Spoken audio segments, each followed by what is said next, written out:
Warahmatullahi wabarakatuh. Waalaikumsalam warahmatullahi wabarakatuh. Jawab salamnya kurang semangat. Bapak-bapak aja yang baru kedengaran, ibu-ibunya belum nih. Apakah ibu-ibunya sudah maju safnya atau masih bertahan? Saya ulang lagi sekali lagi ya. Assalamualaikum warahmatullahi wabarakatuh. Waalaikumsalam warahmatullahi wabarakatuh. Alhamdulillahilladzi khalaqal mauta wal hayata liyabluwakum ayyukum ahsanu amala wa huwal azizul ghafur. Asyhadu an la ilaha illallah al-malikul haqqul mubin wa asyhadu anna Muhammadan abduhu wa rasuluh al-mab'uts rahmatan lil alamin. Allahumma shalli ala sayyidina Muhammadin wa ala alihi wa sahbihi ajma'in wa man tabi'ahum bi ihsan ila yaumiddin, amma ba'd. Rabbi shrah li sadri wa yassir li amri wahlul 'uqdatam min lisani yafqahul qawli. Rabbi zidna ilma warzuqna fahman. Yang sama-sama kita takzimkan Ketua Musala An-Nur beserta pengurus, Bapak Imam kita, para alim ulama, tokoh masyarakat yang ada di komplek ini, para pemuda-pemudi harapan agama bangsa dan negara, Bapak, Ibu, kaum muslimin dan kaum muslimat, serta anak-anak kami yang kami banggakan dan kami sayangi. Alhamdulillah, kita bersyukur kepada Allah pada malam hari ini, malam yang ke berapa Bu? Pak? 19 atau 20? 19. Tidak terasa Ramadan akan segera meninggalkan kita. Mudah-mudahan siang kita pada siang hari tadi dan qiyam yang sedang berlangsung dicatat, diterima dan dibalasi oleh Allah dengan pahala yang berlipat ganda. Amin ya rabbal alamin. Salawat dan salam kepada suri teladan kita yakni Muhammad sallallahu alaihi wasallam. Qaulina Allahumma shalli ala sayyidina Muhammad wa ala ali sayyidina Muhammad.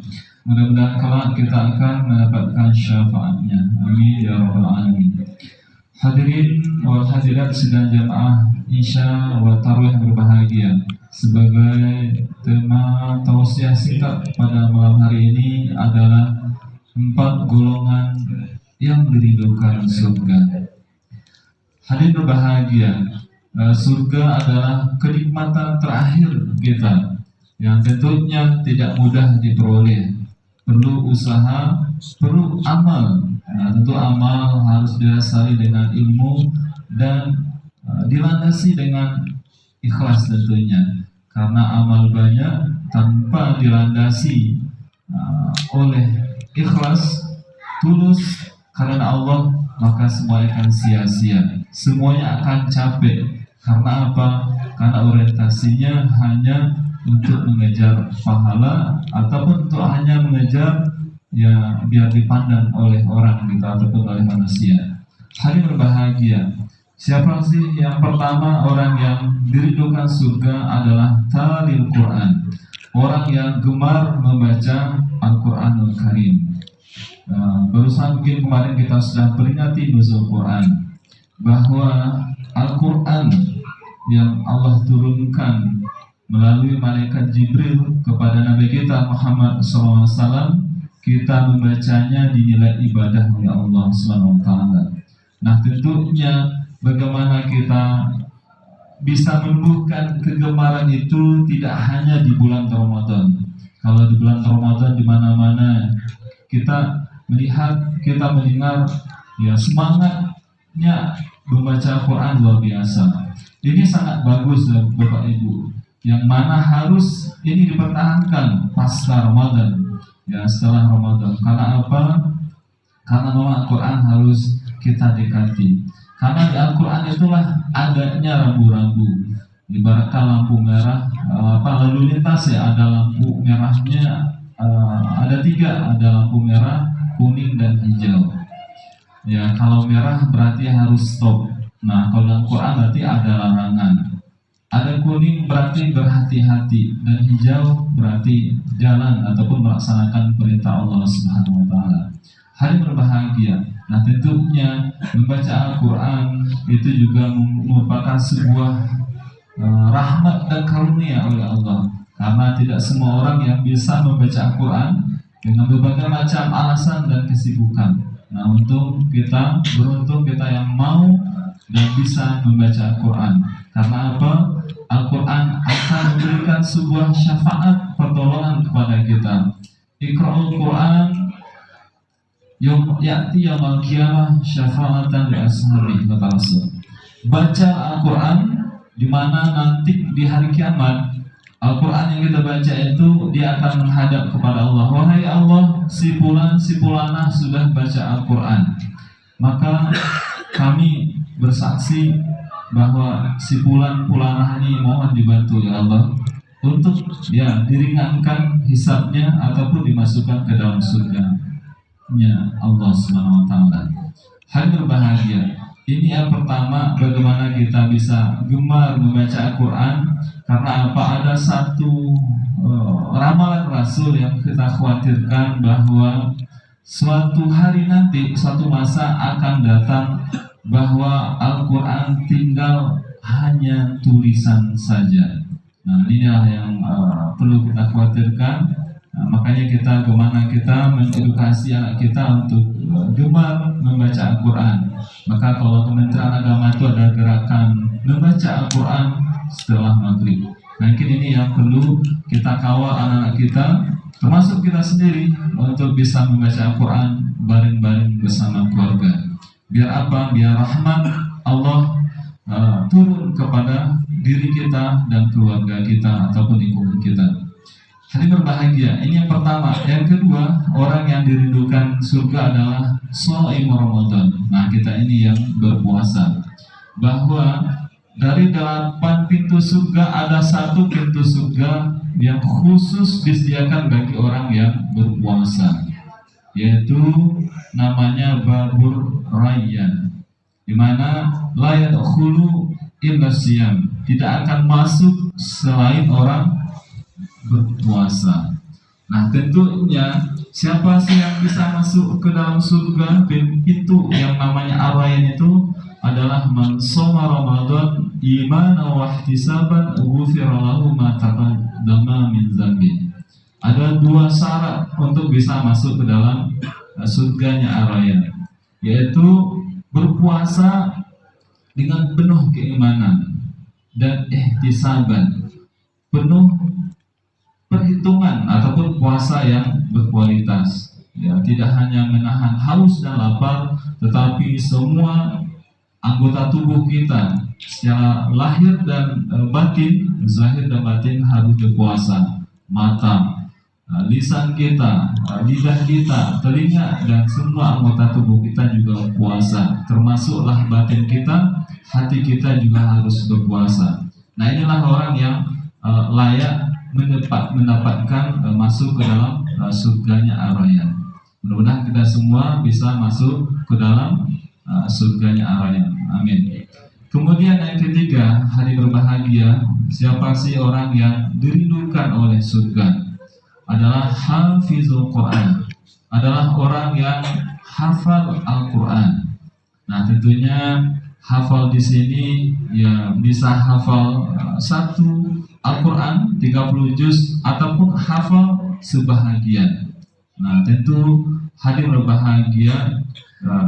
Kalau kita mungkin ada alasan ya Bapak Ibu udah faktor usia tak mungkin usah untuk menghafal ya, tetapi sebenarnya ada kemauan.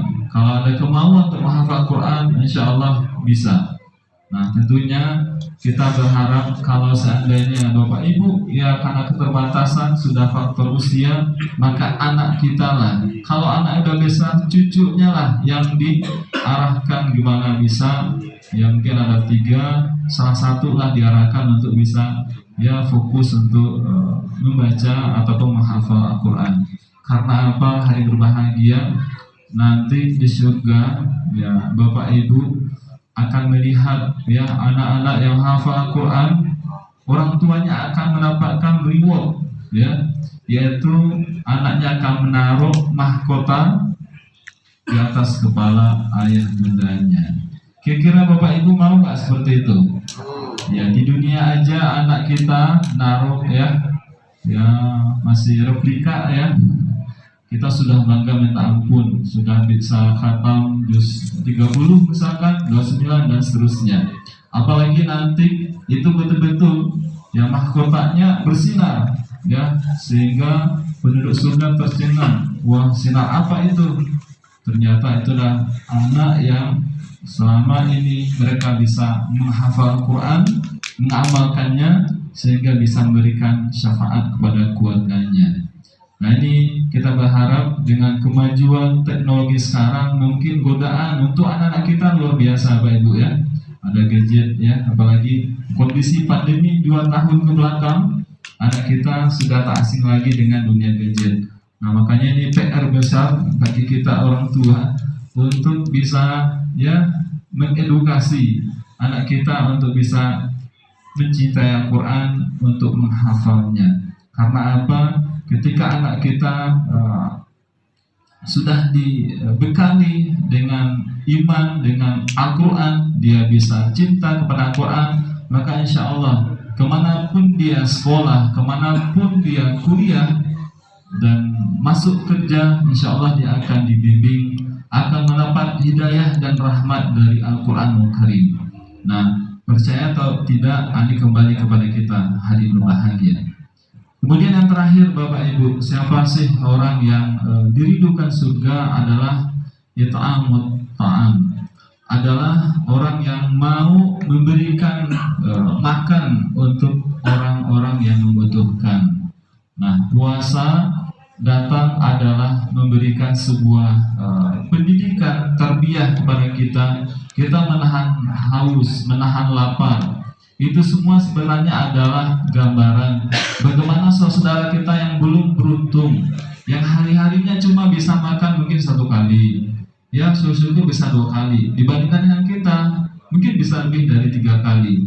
Apapun yang kita inginkan bisa, tetapi saudara kita yang duafa, fakir ataupun miskin, mereka harus kerja keras.